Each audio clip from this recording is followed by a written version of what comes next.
BCB সভাপতি হওয়া কি তবে অপরাধ, নাকি অপরাধ হলো দেশের টানে বিদেশের বিলাসবহুল জীবন ছেড়ে আসা? আমিনুল ইসলাম বুলবুল, যিনি দীর্ঘ 23 বছর ধরে অস্ট্রেলিয়ায় থিতু, তার পরিবার আজও সেখানেই। তিনি তো অস্ট্রেলিয়ার মাটিতে পা রেখেই আয়েশে জীবন কাটাতে পারতেন। কিন্তু না, ক্রিকেটের প্রতি ভালোবাসা আর দায়িত্ববোধ তাকে টেনে এনেছে বাংলাদেশে। আর এর প্রতিদান কি পাচ্ছেন তিনি? গণমাধ্যমের একটা অংশ বলছে তিনি নাকি পালিয়ে গেছেন।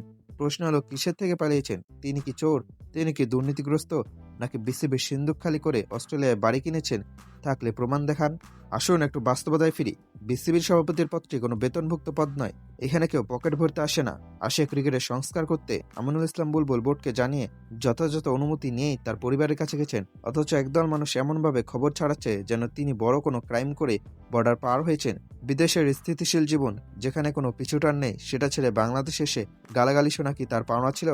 বুলবুল ভাই কি নিজের পরিবারের সাথেও দেখা করতে পারবেন না? সংস্কার তিনি যতই আনুন, কিছু মানুষের পেট ভরবে না, কারণ তাদের লক্ষ্য ক্রিকেট নয়, তাদের লক্ষ্য বিসিবির ওই গদিটা। বলা হয়, বিসিবি সভাপতি যদি রূপক অর্থে নিজের হৃদয়টাও কেটে তাদের সামনে দেন, তারা তবুও বলবে রক্তের রংটা ঠিক লাল হয়নি। আসলে সমস্যাটা বুলবুল ভাইয়ের কাজে নয়, সমস্যাটা তার সততায়। যারা দীর্ঘকাল ধরে ক্রিকেট নিয়ে রাজনীতি করেছে, তাদের সাথে যখন আঘাত লাগছে, তখনই শুরু হয়েছে প্রোপাগান্ডা।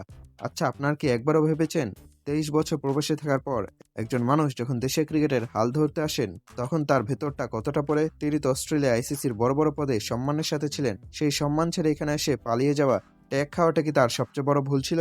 বিষয়টি দেখে মনে হচ্ছে না এটা ক্রিকেট নিয়ে উদ্বেগ, বরং মনে হচ্ছে কোনো নির্দিষ্ট গ্রুপ কাউকে ওই চেয়ারে বসানোর জন্য নোংরা পরিকল্পনা করছে। বুলবুল সাহেব কি অবৈধভাবে একটা টাকাও নিয়েছেন? যদি না নিয়ে থাকেন, তবে কেন এই কুৎসা?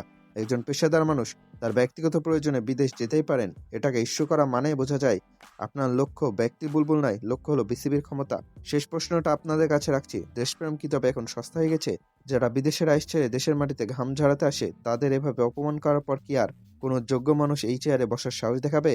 আমিনুল ইসলাম বুলবুল চোর নন, তিনি লিজেন্ড। আর লিজেন্ডরা পালিয়ে যান না, তারা লড়াই করতে জানেন। যারা গুজব ছড়াচ্ছেন, তারা হয়তো ভুলে গেছেন মানুষ এখন সত্যটা দেখতে জানে।